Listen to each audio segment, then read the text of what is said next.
Hello friends, ఇవాళ మనము ఈ వీడియోలో మొదటి ప్రపంచ యుద్ధం ఎప్పుడు జరిగింది, ఎలా జరిగింది, దానికి కారణాలు ఏంటి, ఎవరెవరు ఇన్వాల్వ్ అయ్యారు, అవన్నీ మనము ఇప్పుడు ఈ వీడియోలో తెలుసుకుందాం. Welcome to our channel. ఈ యుద్ధం ద్వారా చాలా చేదు అనుభవాలు చూశారు. 1,70,00,000 మంది చనిపోయారు. దాదాపు 4 కోట్ల మంది దాకా హ్యాండిక్యాప్ అయ్యారు. ఈ యుద్ధం జరుగుతున్న సమయంలో ప్రపంచం అంతమనుకున్నారు. ఈ యుద్ధంలో పాల్గొన్న దేశాలు Britain, France, Spain, Japan, USSR and USA. ఈ దేశాలు మొదటి ప్రపంచ యుద్ధంలో పాల్గొన్నారు. ఆ సమయంలో ఈ యుద్ధాన్ని గ్లోబల్ వార్ మరియు war that ends the all wars అని కూడా పిలిచారు. ఆ సమయంలో ఈ వార్ని చూసి ఇది చాలా పెద్ద వారు, దాదాపు ఒక 50-60 సంవత్సరాల వరకు ఇలాంటి వార్ ఏది జరగదని ఊహించారు. కానీ ఇది జరిగిన 20 సంవత్సరాల తర్వాత 1939 సెకండ్ వరల్డ్ వార్ స్టార్ట్ అయింది. అప్పుడు ఈ వార్ని ఫస్ట్ వరల్డ్ వార్ అనే పేరు పెట్టారు. మనం ఈ వీడియోలో మొదటి ప్రపంచ యుద్ధం ఎలా మొదలైందో తెలుసుకుందాం. హలో ఫ్రెండ్స్, మీకు గనక నా వీడియో నచ్చింటే లైక్, షేర్, సబ్స్క్రైబ్ చేయండి. దాంతో పాటు ఈ వీడియో గురించి మీ ఒపీనియన్ ని కింద కామెంట్ రూపంలో నాకు తెలియజేయండి. దీనివల్ల నా వీడియోస్ కి బూస్ట్ వస్తుంది. Thank you. ఏ దేశాలు దీంట్లో పాల్గొన్నాయి, ఈ యుద్ధం స్టార్ట్ కావడానికి ఏ దేశం కారణం అనేది, కానీ దానికంటే ముందు ఆ సమయంలో హిస్టరీ గురించి మనం తెలుసుకుందాం. 19th సెంచరీ ఎండ్ లో యూరోప్ దేశాలు టెక్నాలజీ పరంగా చాలా ముందుకు తీసుకుపోయేటివి.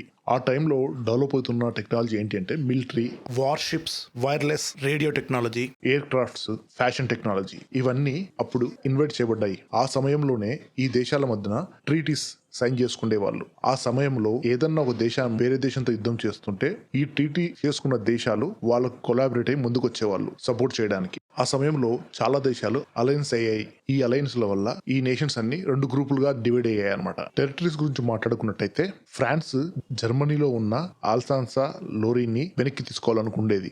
ఈ ప్లేస్ ని 50 ఏళ్ల క్రితము ఫ్రాన్స్ హ్యూమిలేటింగ్ వార్ లో ఓడిపోయింది ఈ స్థలాన్ని. జర్మనీ వైపు చూస్తే దాదాపు చాలా ప్లేసెస్ ని జర్మనీ కంట్రోల్లో పెట్టుకోవాలని ట్రై చేస్తుండేదన్నమాట. ఆ సమయంలో బ్రిటన్ వాళ్ళ దగ్గర ఉన్న షిప్ ని మోడర్నైజ్ చేయడానికి వర్క్ చేసేవాళ్ళు. బోల్కన్ స్టేట్ దేశాలు, బల్గేరియా 1908 లో, రొమేనియా 1881 లో, అల్బేనియా 1912 ఆ దేశాలు ఇండిపెండెంట్ గా డిక్లేర్ అయ్యాయి.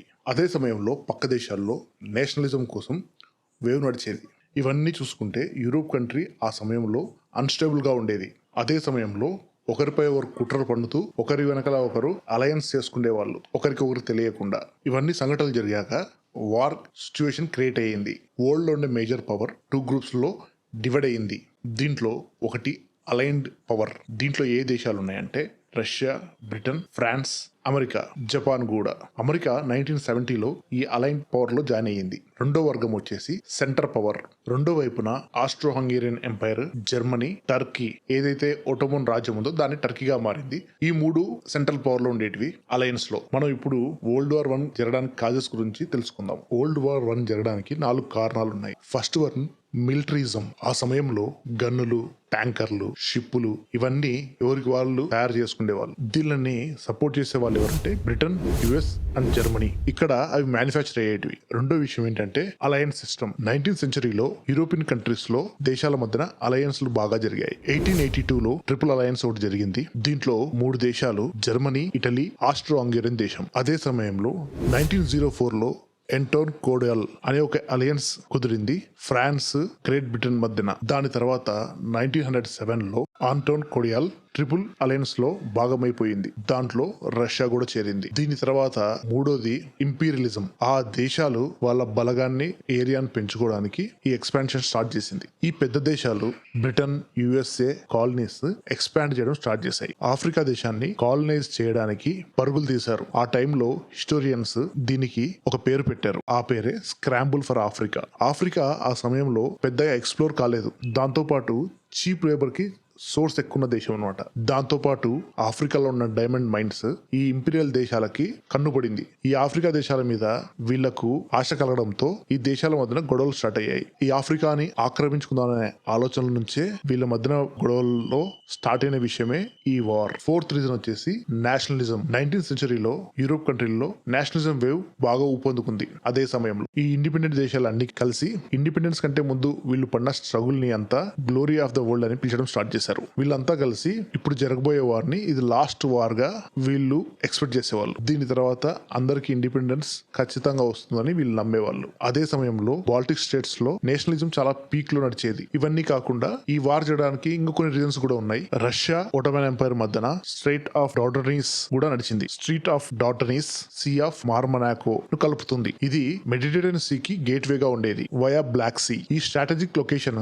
ట్రేడింగ్ కోసం చాలా ఇంపార్టెంట్ అనేది అనమాట. ఇవన్నీ ఫండమెంటల్ గా యుద్ధం జరగడానికి ఇవన్నీ కారణాలు. అసలు యుద్ధం ఎలా స్టార్ట్ అయ్యింది, ఆ కారణాలు ఇప్పుడు మనం తెలుసుకుందాం. మొట్టమొదటి ప్రపంచ యుద్ధం స్టార్ట్ కావడానికి మెయిన్ మూలం ఎక్కడి నుంచి అంటే ఆస్ట్రో హంగేరియన్ ప్రిన్స్ ని అసాసిన్ చేసి చంపడం వల్ల. ఆస్ట్రో హంగేరియన్ ఎంపైర్ రష్యా తర్వాత అతి పెద్ద దేశం. ఈ ఆస్ట్రో హంగేరియా దేశం ప్రస్తుతము డివైడ్ అయ్యి Italy, Austria, హంగేరియా, Poland, Bosnia Herzegovina దేశాలు. 28 జూన్ 1914 ఆస్ట్రో హంగేరియన్ ప్రిన్స్ అతని వైఫ్ బోస్నియా అండ్ హెర్జెగోవినా ఈ ప్లేస్ లో వీళ్ళు ట్రావెల్ చేస్తున్న సమయంలో అసాసినేషన్ చేసి చంపారు. ఈ ప్రిన్స్ ని అసాసిన్ చేసింది గ్రోవిల్నో ప్రిన్స్. బ్లాక్ హ్యాండ్ అనే ఒక గ్రూప్ లో ఇతను మెంబర్. ఆస్ట్రో హంగేరియన్స్ కి ఆ సమయంలో ఈ అసాసినేషన్ వెనక సైబేరియా ఉందని వాళ్ళు భావించారు. ఎందుకంటే ఈ బ్లాక్ హ్యాండ్ అనే గ్రూప్ సెర్బియాలో ఉండేది. ఆస్ట్రో హంగేరియన్ అప్పుడు జర్మనీకి చెప్తుంది ఈ అసాసిన్ వెనకల సైబేరియన్ దేశం ఉందని చెప్తారు అని రిపోర్ట్ చేస్తారు. ఇప్పుడు ఈ సంఘటన వల్ల ఈ యుద్ధాన్ని డిక్లేర్ చేస్తారు.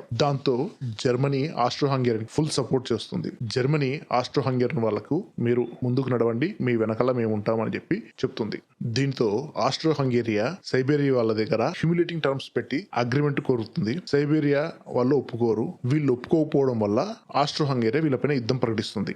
ఇలా ఫస్ట్ వరల్డ్ వార్ స్టార్ట్ అయ్యింది. మనం ఇప్పుడు ఈ యుద్ధం జరగడానికి ఏ దేశం మీద బ్లేమ్ చేస్తారో, ఏం కారణాలు చెప్తారో ఇప్పుడు తెలుసుకుందాం. చాలా మంది హిస్టారికన్స్ ఆస్ట్రియా యుద్ధం చేయడానికి చాలా తహతహలాడిపోయింది దానివల్ల అని, కొంతమంది రష్యాను కూడా బ్లేమ్ చేస్తారు. ఎందుకంటే వీళ్ళు ఫస్ట్ ట్రూప్స్ పంపించారు యుద్ధానికి. చాలా మటుకు జర్మనీ కూడా ఒక కారణం అని చెప్పి కూడా చెప్తారు. నేను ఇంతకుముందు చెప్పినట్టే జర్మనీ వాళ్ళు ఆస్ట్రో హంగేరియాకి ఫుల్ సపోర్ట్ చేయడం వల్ల ఇది కూడా ఒక కారణం. ఆ సమయంలో జర్మనీ క్లియర్ గా చెప్పింది మీరు ముందు నిలబడి యుద్ధం చేయండి, వెనకాల నుంచి మేము ఫుల్ సపోర్ట్ చేస్తామని చెప్పేసి.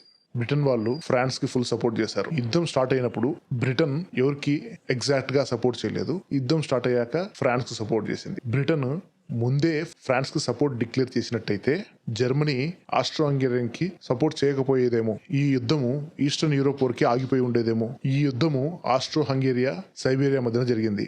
వాళ్ళిద్దరే యుద్ధం చేసి ఇంటర్నల్ గానే ఆగిపోయేదేమో. కానీ ఈ యుద్ధము ఇంత పెద్దగా జరుగుతుందని ఎవరు ఊహించలేదు ఆ సమయంలో. ఈ యుద్ధము ఇంత పెద్దగా ఎలా మారిందో ఇప్పుడు తెలుసుకుందాం. మొట్టమొదటి కారణం అలయన్స్ సిస్టమ్ అనేది. ఎందుకంటే వీళ్ళు ఒకరి పవర్ ఒకరి మీద చూపించుకోవడానికి, వాళ్ళ శక్తులు యుక్తులు చూపించడానికి దేశాల్ని ఆక్రమించుకుందామనే కోరికతో కూడా జరిగింది. రెండో కారణం కూడా బ్రిటన్ జర్మనీ మధ్యన నేవల్ రేస్ శక్తులు చూపించుకోవడానికి జర్మనీ బ్రిటన్ నావల్ తయారు చేసేటివి. జర్మనీ ఏం నమ్మిందంటే సీ మీద పట్టు ఉండడం చాలా ముఖ్యమని, ఒక దేశానికి సీ మీద పట్టు ఉంటే ఏదైనా సాధిస్తుందని నమ్మింది. 1906 లో డ్రెడ్నాట్ అనే షిప్ చాలా బలమైనది, శక్తివంతమైనది, అతి పెద్దదైనది. ఆ సమయంలో ఈ బ్యాటిల్ షిప్ చాలా అడ్వాన్స్ అయినది, స్ట్రాంగ్ గా కూడా ఉండేది. అది ఎక్కువ ఫీచర్స్ ఉన్న షిప్ ఇది. యుద్ధాలలో 1914 లో జర్మనీ బ్రిటన్ వీళ్ళ ఫోర్సెస్ రెండు ఈక్వల్ గా ఉండేవి. వీళ్ళ మధ్య ఉన్న ఈ రేస్ లో ఎవరు గొప్ప అని చూపించుకోవడానికి ఎవరు కూడా ఎక్కడ కూడా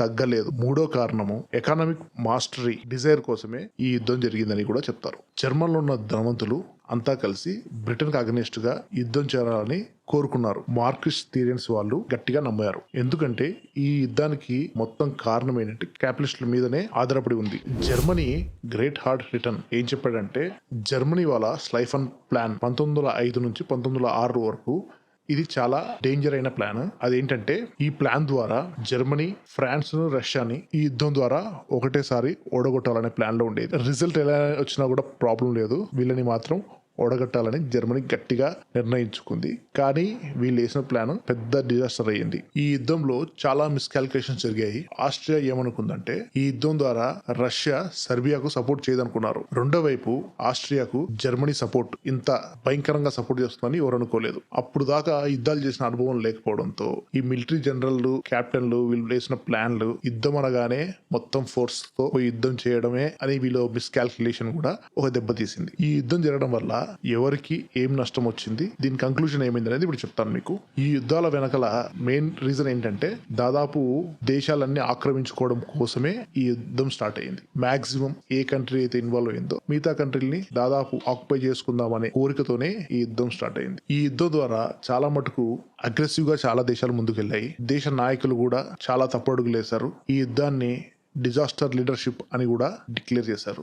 జర్మనీ అగ్రెసివ్ డెసిషన్స్ వల్ల, రష్యా వాళ్ళ ఆర్మ్స్ సప్లై చేయడం వల్ల ఇది కూడా ఒక కారణంగా చెప్తారు. అయితే మొత్తానికి యుద్ధం ఎలా స్టార్ట్ అయిందో, ఇంతమంది జీవితాలు ఇవన్నీ యుద్ధంలో కోల్పోవడానికి కారణం దేశపు నాయకులు వల్లనే ఇదంతా జరిగింది. ఈ యుద్ధం వల్ల ఒక గొప్ప చేంజ్ వచ్చింది. అదేంటంటే చాలా మంది మహిళలు మొట్టమొదటిసారిగా వర్క్ ఫోర్సెస్ లో జాయిన్ అయ్యారు, ఉద్యోగాలు చేయడం స్టార్ట్ చేశారు, ప్లేస్మెంట్స్ కూడా అయ్యారు. చాలా మంది ఎవరైతే మగవాళ్ళు యుద్ధాలకు పోయారో వాళ్ళ రీప్లేస్మెంట్ అంతా ఆడవాళ్ళు వచ్చి జాయిన్ అయ్యారు. ఎవరైతే యుద్ధాలకు పోయారో వాళ్ళు వెనక్కి తిరిగి రాలేదు. వాళ్ళ ప్లేసెస్ లో ఆడవాళ్ళు ఉద్యోగాలు చేయడం స్టార్ట్ చేశారు. 1918లో స్పానిష్ ఫ్లూ బాగా ప్రపంచవ్యాప్తంగా స్ప్రెడ్ కావడానికి ఫస్ట్ వరల్డ్ వార్ కూడా ఒక కారణం. ఆ సమయంలో వరల్డ్ లో డెడ్లియెస్ట్ గ్లోబల్ పాండమిక్ దాదాపు 52 మిలియన్ మంది చనిపోయారు. ఈ యుద్ధం జరగడం వల్ల మ్యాసివ్ గా మిషన్ గన్లు, air force, navy, radio technology బాగా డెవలప్మెంట్ అయ్యింది. బాగా కూడా ఉపయోగించారు ఈ వార్ వల్ల. ఈ యుద్ధం జరగడం వల్ల ఇప్పటికి కూడా ఆ దేశాల్లో ఇంపాక్ట్ కనపడుతూనే ఉంటుంది. Thank you friends for watching this video. మీకు నచ్చినట్టయితే లైక్, షేర్, సబ్స్క్రైబ్ చేయండి. దాంతో నాకు మోటివేషన్ ఎక్కువ వీడియోలు కూడా చేయగలుగుతాను. Thank you.